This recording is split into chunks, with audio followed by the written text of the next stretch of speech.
non tigi bandiraɓe sehlaɓe musidɓe tedduɓe oɗo kikiɗe hande ko kikiɗe moƴƴo kikiɗe belɗo kikiɗe mo ganduɗa ɓen ganduɗa ko janguinoɓe duuɗe alqouranil karim en nder wurtudungo Madina Gounass on mo ganduɗa ko Alaji Abdoulaye Wole Ndiaye goto hen kala omo yiiɗi rokkude ɗum sukara korka mum wonande ɓen janguinoɓe duuɗe alqouranil karim en nder wurtudungo Madina Gounass no oɗo kikiɗe koye gardugol no Alaji Abou Ndiaye ko on woni joɗaniɗo Alaji Abdoulaye Wole ɗo e nder wurtudungo Madina Gounass en jii bandiraɓe machallah kamɓe kala ɓe gaari e keewal e peewal ngam hawride e golle ɗe hawride kadi e moƴƴere Allah nde nan en jetti dendagal bandiraɓe kala e Allah jarni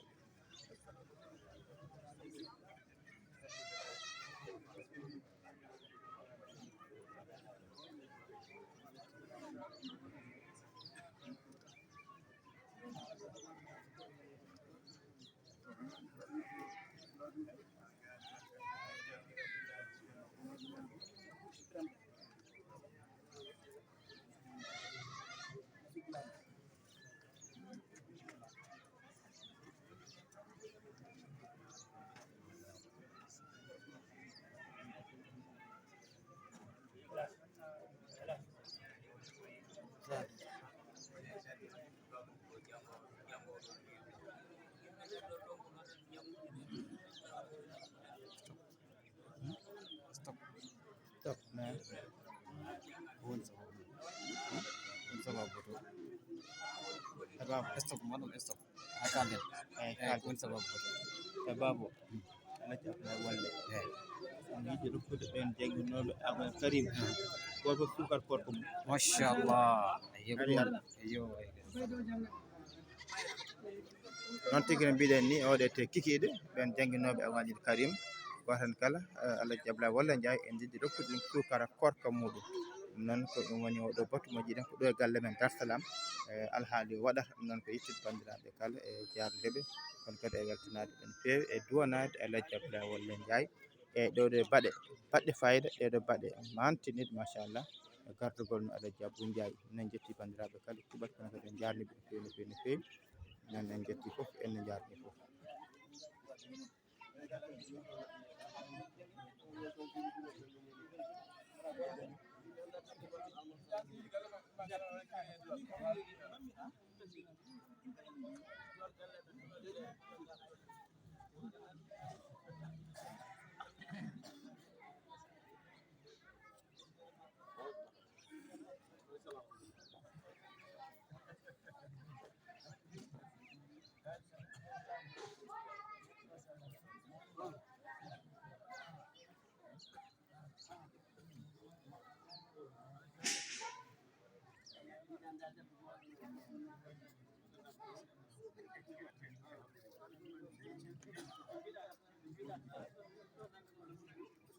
koye gardugol noon ceerno Ahmadou Amar ceerno eɗen gandi kanko ardi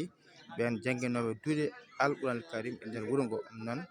ko joni o yetti kanko ceerno Ahmadou Amar hankkadi ɓe o yettima joni hankkadi golɗe puɗɗo so Allahu lamɗo o jaaɓi ɗum noon en jetti foof en jarni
أعوذ بالله من الشيطان الرجيم.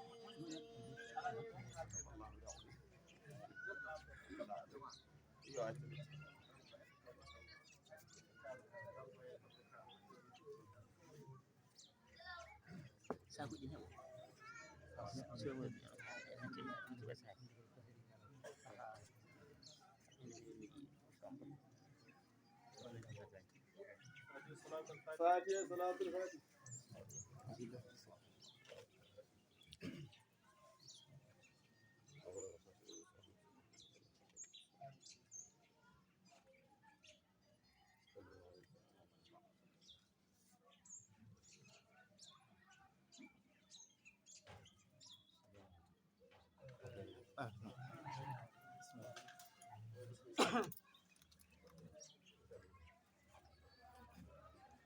أعوذ بالله من الشيطان الرجيم. إني جزيتهم اليوم بما صبروا أنهم هم الفائزون. قال إن لبثتم إلا قليلا لو أنكم كنتم تعلمون. أفحسبتم أنما خلقناكم أبدا وأنكم إلينا لا ترجعون. فتعالى الله الملك الحق لا إله إلا هو رب العرش الكريم. ومن يدع مع الله إلها آخر لا برهان له به فإنما حسابه عند ربه إنه لا يفلح الكافرون. وقل رب اغفر وارحم وأنت خير الراحمين. صدق الله العظيم.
أعوذ بالله من الشيطان الرجيم. يا أيها الذين آمنوا اتقوا الله ولتنظر نفس ما قدمت لغد واتقوا الله إن الله خبير بما تعملون. ولا تكونوا كالذين نسوا الله فأنساهم أنفسهم أولئك هم الفاسقون. لا يستوي أصحاب النار وأصحاب الجنة. أصحاب الجنة هم الفائزون. لو أنزلنا أنزلنا هذا القرآن على جبل لرأيته خاشعا متصدعا من خشية الله وتلك الأمثال نضربها للناس لعلهم يتفكرون هو الله الذي لا إله إلا هو عالم الغيب والشهادة هو الرحمن الرحيم هو الله الذي لا إله إلا هو الملك القدوس السلام المؤمن المهيمن العزيز الجبار المتكبر سبحان الله عما يشركون هو الله الخالق البارئ المصور له الأسماء الحسنى يسبح له ما في السماوات والأرض وهو العزيز الحكيم صدق الله العظيم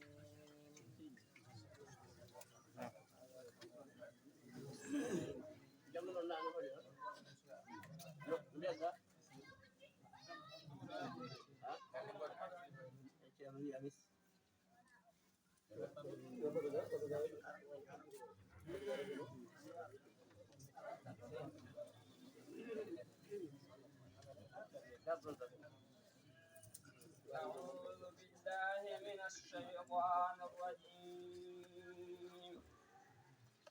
دعواهم فيها سبحانك اللهم وتحيتهم فيها سلام وآخر دعواهم أن الحمد لله رب العالمين بعد ألم أقل لك إنك لن تستطيع معي صبرا قال إن سألتك عن شيء بعدها فلا تصاحبني قد بلغت من لدني عذرا فانطلقا حتى إذا أتيا أهل قرية استطعما أهلها فأبوا أن يضيفوهما فوجدا فيها جدارا يريد أن ينقض فأقامه قال لو شئت لاتخذت عليه أجرا قال هذا فراق بيني وبينك سأنبئك بتاويل ما لم تستطع عليه صبرا أما السفينة فكانت لمساكين يعملون في البحر فأردت أن أعيبها وكان وراءهم ملك يأخذ كل سفينة غصبا وأما الغلام فكان أبواه مؤمنين فخشينا أن يرهقهما طغيانا وكفرا فأردنا أن يبدلهما ربهما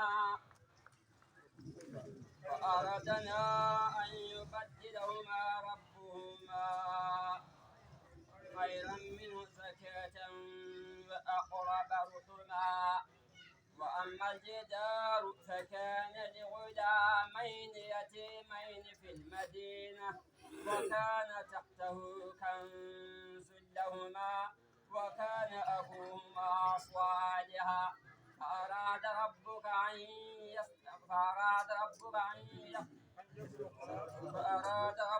أن يبلغا ويستخرجا كنزهما رحمة من ربك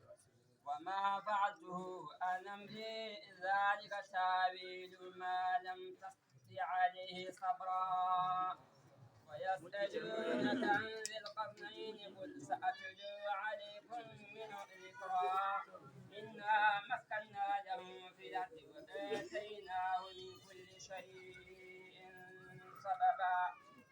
فاتبع سببا حتى إذا بلغ مغرب الشمس وجدها تغرب في عين حمئة ووجد عندها قوما قلنا يا ذا القرنين إما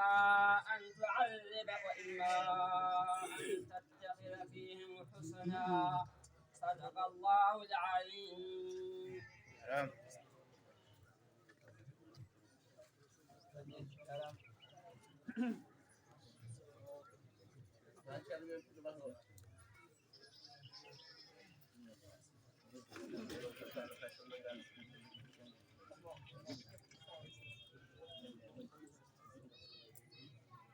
السلام عليكم ورحمة الله تعالى وبركاته. وعليكم السلام ورحمة الله تعالى وبركاته.